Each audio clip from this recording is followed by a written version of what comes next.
amis, eh bien nous voilà réunis pour une nouvelle journée ensemble, tout au moins pour démarrer cette journée ensemble. Hier, nous avons repris conscience de cet amour d'élection de Dieu, de notre Père du ciel sur chacun de nous. Et aujourd'hui, eh bien nous reprenons la route.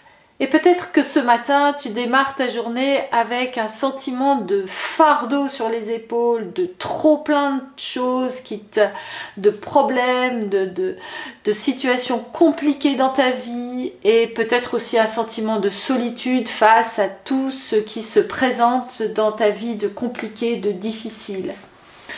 Alors, je voudrais te proposer que nous regardions ensemble dans l'Évangile pour voir s'il y a quelqu'un qui a vécu ce sentiment-là. Qu'est-ce qui s'est passé? D'abord, regardons Jésus. Jésus nous dit « Qui me voit, voit le Père ».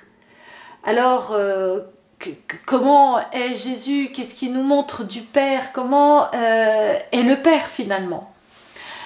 La seule fois où Jésus nous parle dans l'Évangile de ce qu'il est en profondeur, c'est la seule fois où il a dit « Je suis doux et humble de cœur ». La seule fois où Jésus se livre un peu et parle des sentiments qu'il habite. « Je suis doux et humble de cœur ». Et oui, il est doux et humble de cœur. La preuve, c'est que tout le monde vient à lui. Il y a toutes ces foules qui le suivent, tous ces gens. On peut imaginer quand il chemine de village en village, qu'il y a une troupe à côté de lui, derrière lui, devant lui, qui l'entoure. D'ailleurs, il est même précisé que les foules sont là à l'étouffer. Voilà, c'est pour dire un peu combien tout le monde est agglutiné autour de lui. Parce que justement sa douceur et son humilité font que eh bien, les gens n'ont pas peur d'avancer vers lui, de s'approcher de lui. Ils n'ont pas peur d'être jugés, ils n'ont pas peur d'être condamnés, ils n'ont pas peur d'être rejetés, ils n'ont pas peur. D'ailleurs, nous voyons un peu toutes ces personnes, hein, il y a de toutes sortes qui s'approchent de lui. Il y a les malades, il y a les estropiés, les boiteux, les sourds, les muets, il y a tous ceux qui sont possédés d'un esprit mauvais, d'un esprit impur. Il y a toutes ces personnes même qui sont des pécheurs, hein, qui viennent à lui, qui cherchent à le voir comme Zachée dans son arbre, enfin tous. Et donc, on voit ces foules. Et qu'est-ce qui nous est dit de Jésus? Qu'est-ce qui se passe? Comment Jésus vit cette situation et vit avec ces foules qui sont devant lui? Eh bien, il est écrit, il est pris de pitié. Il est pris de compassion aussi. Il est écrit. Ça veut dire que quand nous voyons qu'il est bouleversé aux entrailles. Il est bouleversé intérieurement devant toutes ces foules qui sont comme des brebis sans berger, qui sont là à l'affût d'une parole qui va les aider, une parole qui va les aider à se relever, qui va les aider à avancer, une parole d'espérance, une parole de réconfort, une parole de consolation. Alors, les foules sont là, lui, il est bouleversé aux entrailles. Et là, ça nous dit quelque chose d'autre. Ça nous dit que c'est la miséricorde qui se manifeste. La miséricorde, c'est un cœur sensible à la misère. Dieu a un cœur sensible à la misère.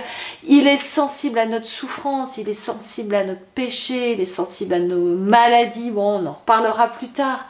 Mais il est sensible à tous ceux qui viennent à lui, et donc il est prêt à manifester sa miséricorde. Donc il enseigne longuement, il guérit, il libère, il pardonne, il ressuscite aussi, et il sauve. Alors, est-ce qu'il y a dans la foule une personne qui pourrait être un peu comme ce que tu vis peut-être aujourd'hui, ce matin, accablé de toutes sortes de mots, avec un sentiment de fardeau, de solitude. Eh bien, il y en a une que j'ai trouvée dans l'Évangile, c'est cette femme hémorroïs. Alors elle est rejetée. Non seulement ça fait des années qu'elle souffre dans son corps physiquement de ses pertes de sang, elle est allée voir plein de médecins, elle est toujours malade, elle n'y arrive toujours pas guérie, et puis elle est rejetée parce que elle est considérée comme impure, donc personne n'en veut. Elle est seule. Elle est seule avec son histoire, elle est seule avec son pardon, avec son fardeau, elle est seule avec sa misère. Et elle a ce sentiment de solitude qui l'accable. Mais quand elle voit tous ces gens qui vont vers Jésus, elle dit, lui, il a sûrement la solution. Et donc, nous voyons cette femme qui est accablée, qui s'approche de Jésus. Approchez-vous de lui, il s'approchera de vous, dit Saint Jacques dans le chapitre 4 de son épître. Approchez-vous de lui, il s'approchera de vous. Et c'est ce que fait cette femme. Elle a une audace. Elle a l'audace de s'approcher de Jésus. Elle va même jusqu'à toucher son manteau. Et aussitôt, il nous est dit, aussitôt, elle est guérie. Alors, qu'est-ce que ça veut dire pour nous, ça? Eh bien, Jésus nous dit, tu n'es pas seul. Tu n'es pas seul avec ton problème. Tu n'es pas seul avec ton fardeau. D'abord, moi, je suis avec vous tous les jours, nous dit Jésus. Tous les jours. C'est-à-dire que Jésus, depuis toujours, il est avec toi. Il est à tes côtés. Il t'accompagne dans tout ce que tu fais. Même si tu n'en as pas conscience, même si tu es loin dans ta pensée, même si tu es vraiment même au-delà, où ta foi est un peu de côté, dans tout ton quotidien complètement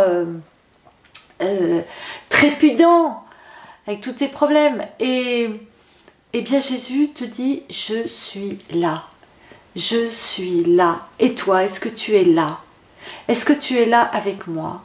Alors approche-toi de moi et moi je m'approcherai de toi. Voilà, il est là.